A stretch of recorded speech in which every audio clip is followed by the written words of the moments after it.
우리 하나님 아버지와 주 예수 그리스도로부터 오는 은혜와 평강이 여러분들과 함께 하시기를 바랍니다. 우리 옆사람 앞사람 뒷사람들과 인사하실 때에 할렐루야 예수님 부활하셨습니다 이렇게 인사하시겠습니다. 할렐루야 예수님 부활하셨습니다. 아멘. 예수님 부활하신 줄 믿습니다. 우리 옆사람 앞사람 뒷사람들과 또 한번 인사하실 때에 주님의 평화가 함께 하시길 바랍니다 이렇게 인사하겠습니다. 주님의 평화가 함께 하시길 바랍니다. 아멘. 주님의 평화가 여러분들과 함께 하시기를 바랍니다. 우리 예수님의 부활을 증거하고 전했던 막달라 마리아, 그 증언을 제자들은 아무도 믿지 않았습니다. 한 귀로 듣고 한 귀로 흘리는 것뿐만 아니라 쇠기에 경이 있는 것처럼 무시하고 그 말을 전혀 듣지 않았던 것을 알게 됩니다. 왜 아무도 믿지 않았을까요? 그것은 죽은 사람이 부활했다는 이야기가 그들 머릿속으로 상식적으로 이해가 되지 않는 말이기 때문에 그 이야기를 듣지 않은 겁니다. 그리고 제자들은 예수님이 죽었다는 사실을 직접 목격을 했어요. 십자가상에서 오르시고 물과 피를 다 쏟으시면서 운명하시기까지 그 제자들은 그 곁을 가만히 멀리 서서 숨어서까지도 그 예수님의 모습을 바라봤는데, 예수님이 부활하셨다라고 하는 것은 자기들이 본 것이 잘못된 것을 본 거거나 아니면 헛것을 봤거나 아니면 이것이 왜곡되었구나 라고 생각을 하는 경우였습니다. 심지어 제자들은 서로 두려워하고 있는 그런 처지였었어요. 왜 두려웠겠습니까? 그 예수님, 내 선생님이었던 예수님도 십자가의 처형을 받게 됐는데 이제 곧 우리도 로마 군인들에게 잡혀가서 우리도 그와 같은 처벌을 받지 않을까 두려워했어요. 자신들의 지도자이신 예수님이 죽었기 때문에 이제 곧 그 다음 차례는 우리구나 하는 것처럼 생각을 했기 때문입니다. 그래서 오늘 본문에처럼 아예 문을 닫아버리고 비상적으로 모여서 대책회의를 하고 있었습니다. 무슨 대책회의를 했겠습니까? 어떻게 도망가야 잘 도망갔다고 소문이 날까? 그런 대책회의를 했었겠지요. 그러기에 더욱 부활하신 예수님을 전했던 막달라 마리아의 이야기는 제자들 귀에 더 어떠한 힘도 발휘하지 못하고 쇠기의 경일기처럼 들려지게 되었던 겁니다. 그런데 그 찰나에 예수님이 그만 싹 나타나셨어요. 분명히 문을 다 닫고 있었는데 여러분, 전설의 고향처럼 쓱 하고 들어오신 겁니다. 깜짝 놀라시지도 않는 거 보니까 여러분들도 아마 제자 같아요. 그죠? 여러분, 예수님이 이 자리에 그냥 벽을 뚫고서 슥 하고 들어오셔서 우리를 바라보면서 야, 내가 부활했어 그렇게 얘기하면 놀래 자빠지실 분들이 한 번도 안 계실 것 같아요. 맨 지금 표정을 보니까 그냥 그렇지요, 맨날 듣는 이야기인데요, 여러분 그렇게 여러분 여기시면 안 되고요. 금년부터 우리가 좀 바뀌어줘야 됩니다. 그게 전도하는 자의 모습이 되어야 됩니다. 우리가 예수 믿고 구원받읍시다 결국은 그렇게 얘기합니다만은 부활하신 예수님을 빼면 복음의 메시지가 없어지는 거거든요. 여러분, 예수 믿고 부자 됩시다, 예수 믿고 병 고칩시다, 이건요 주술적인 신앙을 갖는 겁니다. 그건 70년대 60년대 우리나라가 그렇게 복음을 외쳤다라고 하는 거 복음도 아닌데 그게 복음이 되어버렸어요. 예수님 수십간에 나타나셨습니다. 문을 닫고 모여서 있는데 앞으로 그들이 어떻게 도망가야 잘 소문이 날까 그런 것을 의논하고 있는데 그 예수님이 한가운데 나타나셨던 거예요. 그리고 아무 말씀 안 하실 줄 알았는데 심지어는 야, 이거밖에 안 되냐 니들? 정말 니들 믿음이 이거밖에 안 되냐 책망하실 줄 알았는데 예수님은 오시자마자 너희에게 평강이 있을지어다, 너희에게 평강이 있을지어다. 아멘들도 좀 크게 하셔야지 믿음이 생기는 거예요. 여러분, 창자국 난 자신의 손과 옆구리를 보여주시면서 또 한 번 말씀하셔요. 너희에게 평강이 있을지어다. 여러분, 제자들 자신의 눈을 의심하면서 정말 예수님 살아나셨나? 옆구리에 손도 찔러보는 도마도 있었고요. 예수님 바라보면서 아마 귀신을 보는 것처럼, 전설의 고향을 보면 저도 어렸을 적에 이불 속에 들어가서 이렇게 본 적이 있습니다. 그런 걸 보는 것처럼 제자들 숨어서 예수님을 바라보지 않았었을까 생각을 해봐요. 그러나 여러분, 기뻐하는 제자들이 더 많았음을 깨닫습니다. 예수님의 모습은 예수님께서 십자가에 돌아가신 그때의 그 모습 그대로 제자들에게 나타나셨어요. 손바닥에는 못자국, 옆구리에는 칼자국, 창자국, 또 이마에는 가시 면류관을 쓰셨던 그대로 그 자리, 그 모습으로 부활하셨던 겁니다. 그때서야 비로소 이 제자들은 깨닫습니다. 야, 막달라에 사는 마리아가 우리들에게 증언해줬던 그 부활의 소식이 진짜였구나 라고 하는 것을 깨닫게 됩니다. 부활하신 예수님을 보고 기뻐했던 제자들, 얼마나 큰 감격과 기쁨 그리고 충격이 있었겠습니까? 이런 상황 속에서 제자들과 예수님의 만남에서 처음 있었던 대화가 어떤 거였다고요? 평강이었다라고 하는 겁니다. 왜 평강을 예수님은 주장하셨을까요?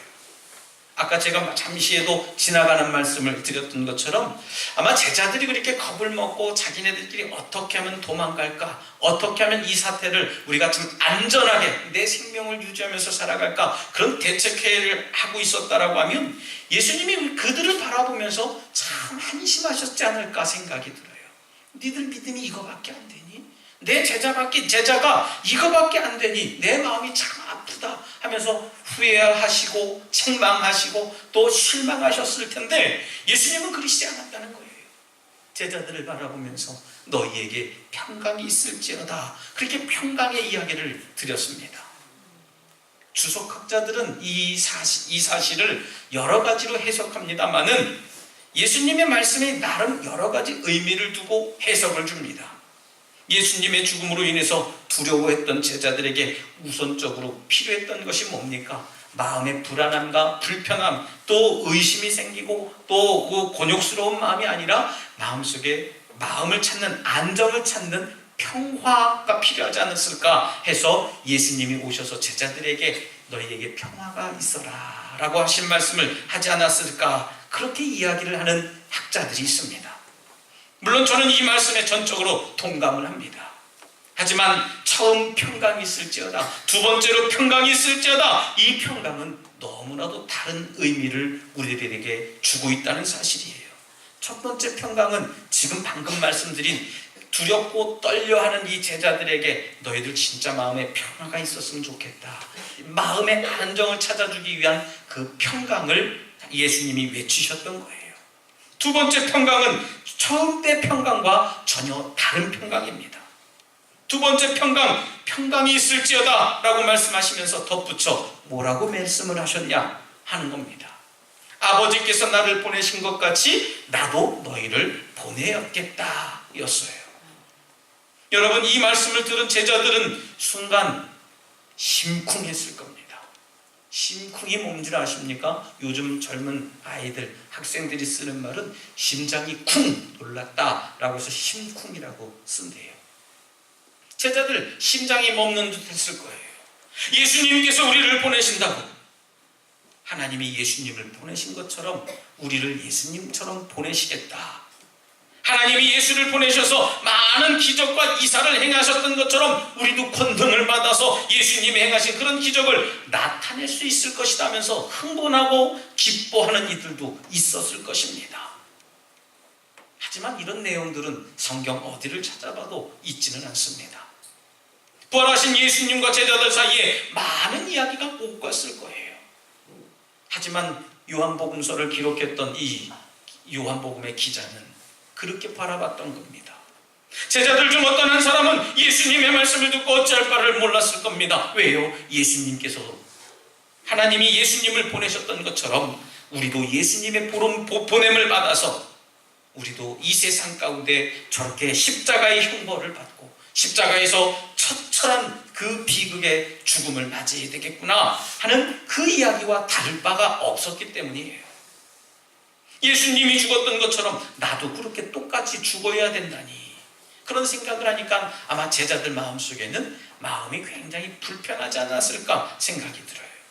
믿음으로는 그렇게 할 수 있다, 믿음으로는 내가 감당할 수 있습니다, 외칠 수 있겠지만요, 생각해보면 내가 괜히 실수한 것 같지 않나 떨리고 힘든 일이 아닐 수가 없습니다. 여러분 한번 생각해 보세요. 갑자기 나타나신 예수님이 죽었던 자가 다시 살아나서 하시는 말씀이 나도 죽었으니 내가 죽었으니 너희도 머지않아 나처럼 죽을 것이다. 그 말씀을 하시니 그 제자는 자기가 듣고 보는 지금의 상황이 이해가 되겠습니까? 안 되겠습니까? 되지 않았을 거예요. 여러분, 이러한 모습을 알아차린 예수님은 바로 다음과 같은 이야기를 우리들에게 주셨어요. 제자들을 향해서 숨을 내쉬며 가라사대 성령을 받으라. 성령을 받으라 했어요. 여러분, 예수님이 제자들을 향해서 숨을 내신 게 뭡니까? 한숨 쉬셨다는 거예요. 야, 이 답답한 제자들아, 성령님이 함께 하시는데 니들이 뭘 왜 두려워하고 걱정하느냐? 그 말씀이에요. 여러분, 첫 번째 평강과 두 번째 평강이 아주 다른 의미를 주고 있다고 서두에 말씀드렸습니다. 두 번째 평강은 여러분 제자들을 파송하시면서 두려운 마음을 좀 극복했으면 좋겠다면서 평강이 있어라 주신 말씀인 줄 믿습니다. 그럼에도 불구하고 제자들은 자신들이 목숨을 내 던져야 할 상황에 두려움에서 그 두려움은 사그러지지 않는다는 겁니다.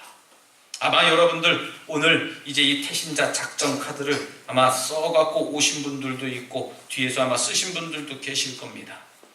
저도 두려워요. 왜냐하면 여기에 이제 제 나름대로 5명을 저는 여기다가 작정을 했네요. 어떤 분은 1분, 2분, 3분, 4분 쓰셨는데 두렵습니다. 왜요? 열매가 안 맺혀지면 어떨까? 저 사람 안 오면 어떡하지? 그런 두려움이 먼저 없어요. 여러분, 이건 사단이 주는 마음입니다. 우리 성령께서 주시는 마음은 할 수 있다, 하면 된다는 말씀인 줄 믿으시기 바랍니다. 여러분, 하나님은 전혀 우리가 상상하지 못하는 방법으로 우리를 인도해 주시고 이끌어 주시는 분인 줄 믿으시기 바랍니다. 지금부터 겁먹을 필요 없어요. 우리 주님 우리를 바라보시면서 너희들에게 평강이 있을지어다 그렇게 외치고 있는 중인 믿습니다. 때문에 예수님은 이런 제자들에게 성령을 받으라고 권면하신 얘기예요. 두렵고 떨리는 마음이 드는 순간 성령의 평강을 통해 그 하나님이 주신 평강을 경험하고 성령을 받으라고 예수님은 말씀하신 겁니다. 그런데 성령을 받으라는 말씀이 선포되기 이전에 예수님은 큰 숨을 내신 후에 말씀을 이어가셨을 겁니다. 에스겔 37장 9절에는 그런 말씀이 있습니다. 생기야 사방에서부터 와서 이 사망을 당한 자에게 불어서 살게 하라고 증거하고 있어요.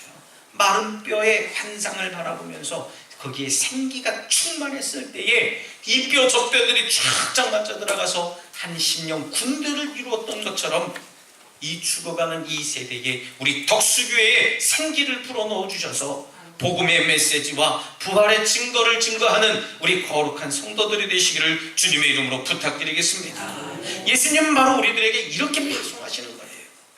성령을 받으라는 예수님의 말씀 이전에 말씀드리면 생기를 제자들에게 뱉어주신 이유가 뭡니까? 이제 너희들도 나의 가는 길에 동참할 때가 내가 당한 것처럼 너희들도 그럴 터일 때 사망에서 생명으로 이루어지는 생기를 충만히 받아서 내가 부활했던 것처럼 너희도 부활에 동참해야 된다라고 하는 깊은 뜻이 담겨져 있는 줄 믿습니다. 여러분, 예수님의 부활을 통해 우리가 알 수 있는 사실이 있습니다. 예수님이 제자들 앞에서 평강이 있을지어다 말씀하시고 하나님이 나를 보내신 것 같이 나도 너희를 보내겠다. 하지만 사망 속에서 생기를 받아 생명을 이을 수 있었던 것처럼 성령을 받아야지만 죽어도 사는 영생의 비밀을 깨닫게 된다는 사실이에요. 여러분, 두려워하던 그 제자들은 예수님께서 숨을 내쉬면서 성령 받으라는 그 말씀이 선포되는 순간에 아마 이 에스겔에 있는 이 마른 뼈의 환상에 그 생기 충만한 역사의 이야기가 떠오르지 않았었을까 생각해 봅니다.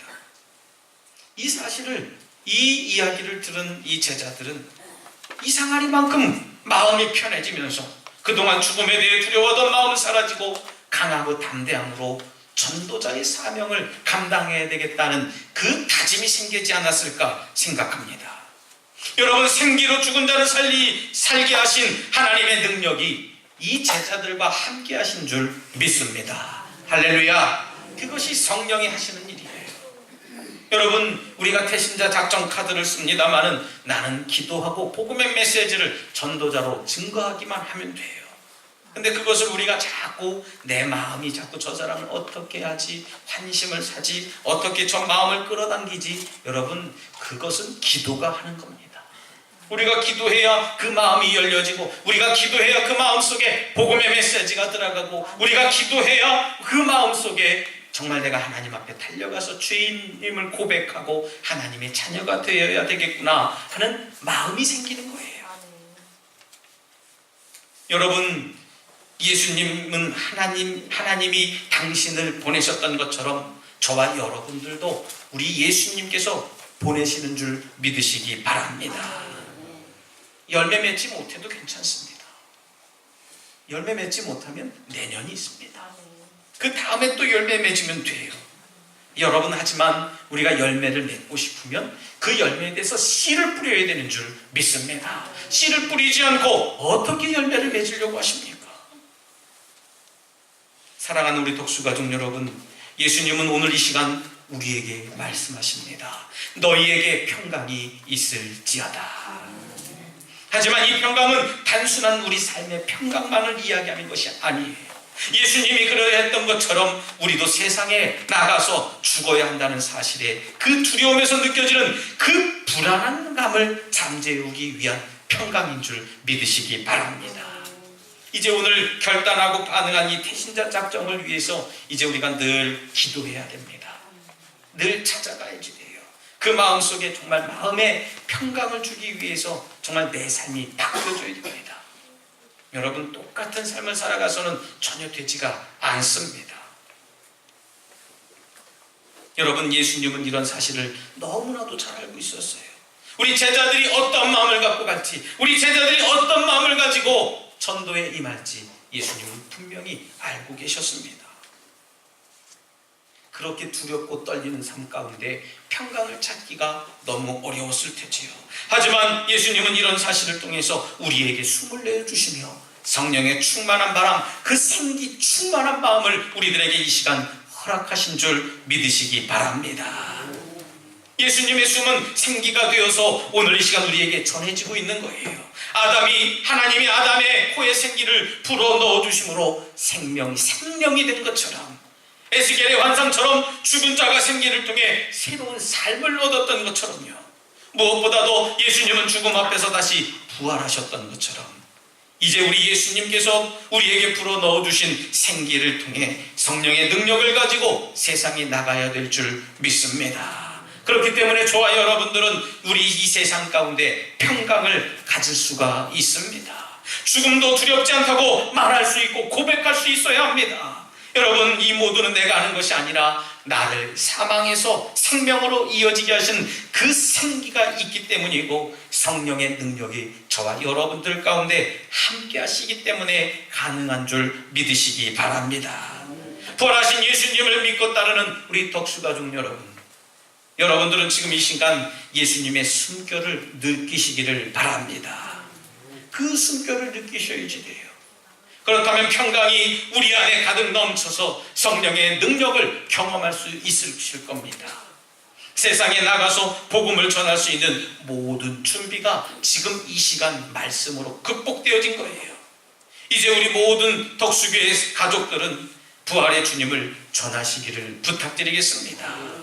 주님의 숨결을 느끼시는 여러분이 되셔서 주님의 파송을 받은 제자임을 깨닫고 오늘도 전도 대상자들을 만날 때에 부활하신 예수 그리스도를 용기 있게 자신 있게 증거하는 전도자들이 되시기를 다시 한번 주님의 이름으로 축원합니다. 이 시간 함께 결단의 기도를 드릴 때 주님, 저희들이 제자가 되어 주님을 증거하기를 원합니다. 주님의 뜻을 바라보게 하시고 땅끝까지 이르러 예수님의 증인이 되는 삶이 되게 하여 주시옵소서라고 잠시 결단의 기도를 드리겠습니다. 하나님 아버지, 감사합니다. 저희들에게 귀한 믿음을 더하여 주셔서 하나님을 증거하기는 자녀들이 되게 하여 주시옵시고, 주님의 온전한 제자들이 되게 하여 주셔서 마음속에 주님 성령 좀 주시는 그 참된 평강을 얻게 하여 주시옵소서. 두렵지 않게 하시고 놀라지 않게 하시고 떨지 않게 하여 주시고, 하나님 아버지께 받은 그 아버지의 생기 충만함을 받음으로 하나님께 영광 돌리며 나아갈 수 있도록 아버지 전도자의 삶을 살게 하여 주시옵소서. 주님,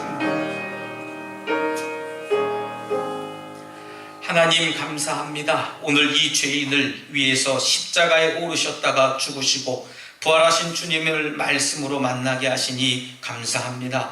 주님, 저희들이 주님을 온전히 알게 하시고 특별히 주님을 증거하는 일에 앞장서 나갈 수 있도록 저희들의 모든 삶을 축복하여 주시옵소서. 분열이 있는 곳에 일치가 있게 하시고 불만과 불평이 있는 곳에 감사와 기쁨이 있게 하시고 다툼이 있는 곳에 평화가 있게 하여 주시옵소서. 내가 먼저 변화되고 내가 먼저 바뀌는 역사가 지금 이 시간 나타나게 하여 주시옵소서. 예수님 이름으로 기도드리옵나이다. 아멘.